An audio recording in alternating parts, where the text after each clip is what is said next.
Hello, and welcome to Hanratty and Karate once again.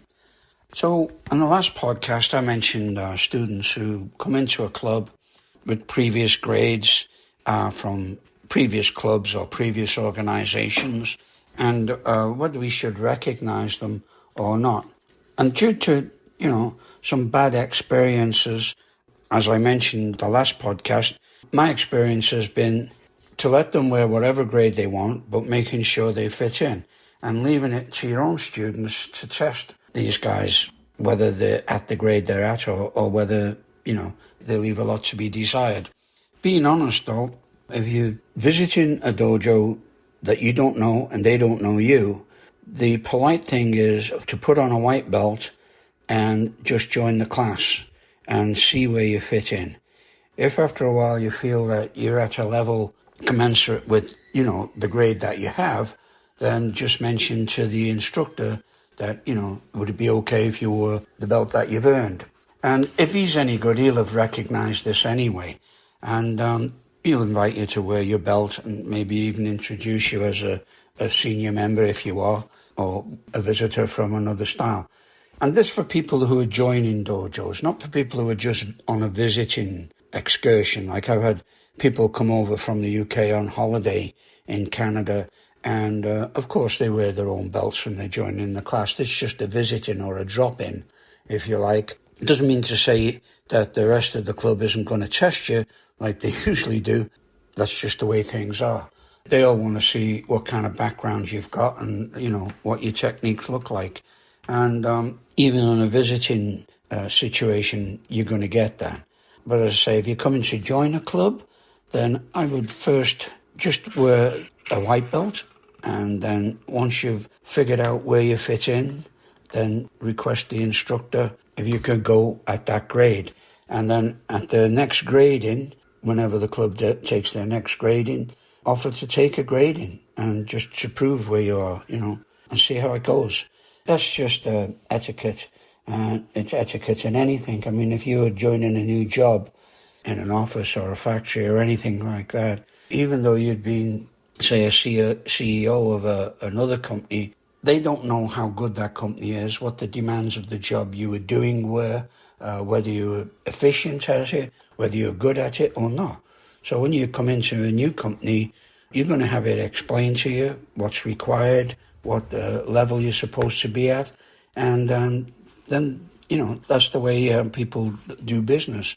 If you're good enough for the position, then fine. If you're not, it's going to show up and you're probably going to be shown the door. So you can't just walk into somewhere and say, I am. It's a question of, let's see how good you are. You've got to prove it. And that goes for everything, particularly in karate. There's a lot of people who go around saying, oh, I'm a 6th dan, I'm a 7th dan, and, or, whatever grade they want to say. I've even seen people have gold bars on their belt telling you how many dan grades they are. And they've had, being honest, a lot of them have looked really silly when it comes to getting the stuff done in the dojo. You put them in a line with the other people and it just doesn't work. So I wouldn't really go for that stuff. I don't go for that. Majority of my acquaintances, personal and social acquaintances, they're not even aware that I train in karate, which is kind of weird because it's taken up most of my life. But that's just the way it is. I don't tell people this is what I do. They either know or they don't know. And if they find out, it's practically never from me. But what I've found out is that what I've got from karate over the years has been something wonderful, something that's driven me, something that's made my life better. And very early on, in the early 90s, when I came here, I was running a club, and I didn't have an awful lot of experience in teaching karate. When, as I said in my last podcast, when I first came, I was looking for somebody to teach me. Hopefully, as good as the people that I'd trained with previously. Unfortunately, that wasn't the case. I found out that I was probably at a higher level than just about anybody around here. And I'm not bragging about that. That's just the way it was. Because a number of the people I trained with were quite excited that they'd come across a JKA black belt, as I was in the JKA then. And they asked me to, teach them. So this is what I did. Now, at that time, I'd done a couple of courses with the KEGB, but they were mostly like officiating courses. I remember doing a course with Charlie Naylor and, who was it? It wasn't Cliff Hepburn. Derek Langham. In the early 70s or so, just a judge's course, officials course. I remember Jerry Breeze, Mick Dewey were on the same course, and we went down, I want to say we went down to London for it, but it could have been any city. It was a long time ago, as you can appreciate. And those were the kind of courses I did, and I attended every Crystal Palace camp I could. And when I was teaching at the Triangle, I ended up teaching the kids class, and I had kids in my class like Tony Harrison and Miles Draper, a few others, who turned into national fighters on the national team, who were really good. But that gave me my first foot into the world of instruction. And basically what I did was just copy the people that had taught me. I looked at the methods, I looked at the techniques, how they did it, where I had light bulb moments, and everybody has them as a student. I tended to try and pass them on and say, look, this was a really good moment for me. This has opened my eyes on how to do this technique or that technique. And I used to make up drills in my head every night for the classes that I did. And basically, you ease into instruction through necessity. And I found it a lot different over in North America, particularly the US, not necessarily in Canada, but particularly in the US. As soon as somebody achieved Shodan, or maybe a Nidan, particularly the first black belt, they would be pushed out to instruct, go start a dojo and build the organization kind of deal, without any kind of advice or instruction on how to teach karate, Shotokan karate in particular. So this is one of the reasons why in the early 90s I started an instructor's course, and the course developed, so I was doing it quite often, maybe once a year. It was quite a complicated course. It was comprehensive in the fact that I built it around 22 modules, almost the same as the JKA course, and I put it all into my Shotokan Instructor's Handbook, which is, what I published, 5 years or more ago now. But it's still popular, still selling on Amazon. But the reason I did that is because there were so many poor karate people who were showing up at my club and saying they were this grade and that grade. And then when you put them in the line, you realize that they didn't really have anything to offer that was commensurate with the grade they were supposed to be. So my idea was, if I could get people to teach karate the correct way, then hopefully we'd all take a step up, at least a step up across the board. So I didn't make it style specific. Now, when I was in the provincial association, we used to take a coaching course called NCCP, which is the National Coaching Certification Program for Canadian coaches. And this became a requirement for coaches within the provincial association, and indeed in the national association, the NKA, National Karate Association, as then was. I believe they've changed the name to Karate Canada now. But anyway, I took one of the first courses, and I'd gained 3-4 levels in my national coaching certification program by 1983. I think I was level 3 by 1983, and one of the first in the province to reach that level. It was very generic, and it applied to any sports. And, basically what you did was tried to, mostly psychology, fitness levels, doing generic exercises and generic tasks for teamwork and individual fitness training, a little bit of nutrition, but extremely broad in concept. And so we decided that we'd need a technical edition that would be specific to karate, to our sport, because the other sports that were doing these programs, if you wanted to get past level 3, you had to have a sport-specific program in place. And Karate Alberta did not have that in place at the time. So I put down, trying to be as generic as possible to cover the different styles that were in the province at the time, which was Goju-ryu, Chita-ryu, Shito, and Shotokan.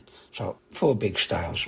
So we went through the stances. I put down what was involved in the different stances, whether it was outside pressure, inside pressure, stuff like that. If you read my book, a lot of that's in there, what the differences on the stances are, how the stances are for stability, and then the difference between stability and mobility. I'm sure this is all basic stuff that if you have an instructor or if you are an instructor, you pass on to your students. Basically, if you're performing a technique, you tend to be unstable because you're in motion. And when you make kime or you focus your technique on target, you stop the technique, that's when you're stable. It should only be for a split second, and then you move on to the next technique or the next phase of your drill or whatever you're doing. So we put that together, and most of the work I'd done, I passed on to a guy who had been made one of the technical advisors. I think he was from Chita-ryu. He may have been Goju, I can't remember now. Anyway, he put it all down as his own work, and I thought, yeah, screw that, because I put quite a lot of hours into it. And I thought, oh, I'll start my own instructor program, because I think if you're going to do an instructor program for karate, instead of broadening it to incorporate all styles, which is rather a big task, and it seemed to me like it was too much for one person. And why, if you were only doing Shotokan, did you need to study Goju? And the same if you were Goju, why would you need to study Shitoryu? Okay, maybe if you were going in for official, you wanted to officiate, like be a referee or a corner judge, or, you know, how to run a tournament. And I actually wrote a book on how to run a tournament, which was all in longhand at the time because I didn't own there wasn't any computers around then. So it was all in longhand, and I put down everything you need from, we didn't bother with mats at that time. We taped out the floor. So you need an area, you need this many officials, you'd need this kind of equipment, and so on. We didn't use mitts either, but that came into it later. So how to run a tournament I put down at first, and then I just carried on, and I thought, well, this is how to run a Shobu Ippon tournament. And Karate Alberta was leaning towards Ruko as it was at the time. Eventually they went to WKF, which is pure sports karate. They're trying to get rid of styles altogether, but they still refer to the katas as Shotokan katas or Chito or Goju katas. Although you don't see too many Goju katas in competition. Maybe Cypher or something, or Sienchin, just as a qualifying kata. But most of the Chukui katas that you see now are either Shito-ryu or Shotokan, like Unsu, Kankusho, or one of the Shito katas like Masamoto Pasai or something like that. They're very flicky, very fast, very showy.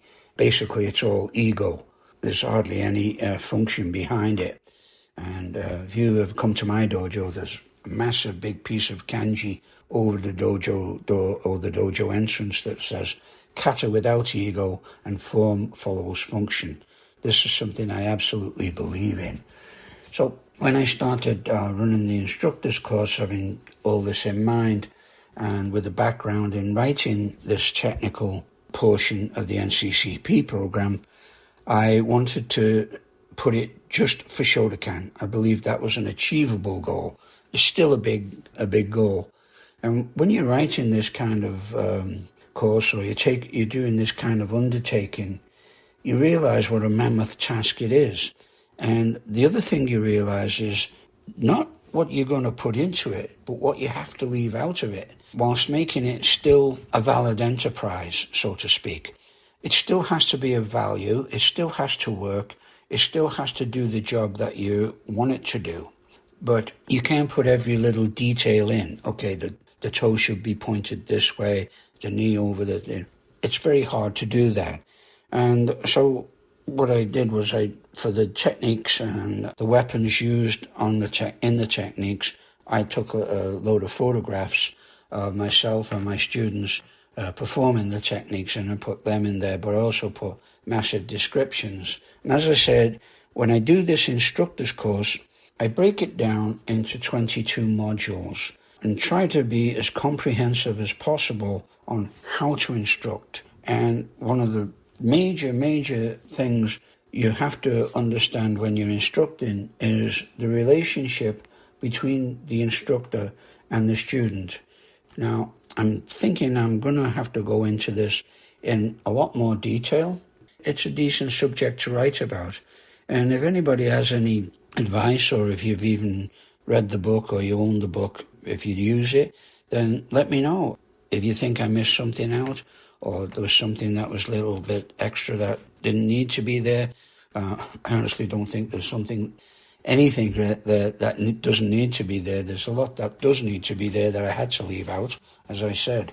But I think I'll probably explain the relationship between student and instructor, how the flow of knowledge passes, and your obligations as an instructor, their obligations as a student, and I think how we can blend that in so that we still have a good instructional base to pass on, and hopefully the students will digest what you're saying, take it, and hopefully even if they put their own spin on it, they'll improve it, because karate is an evolving process. We all know that. What we were doing as kata 30, 40 years ago has been changed, all right? Hopefully the applications haven't been changed, or the lessons learned in the kata hasn't been changed, but we know that karate evolves. It's like everything, it evolves. So I think probably for the next couple of sessions I will discuss the instructor's guide and the instructor's program that we developed. And if you want to use it, use it. If you don't want to use it, ignore it. But I always believe you can learn something from everyone. Okay, so that's it for me. Thanks a lot, as usual. Any comments, queries, questions, more than welcome. Thank you.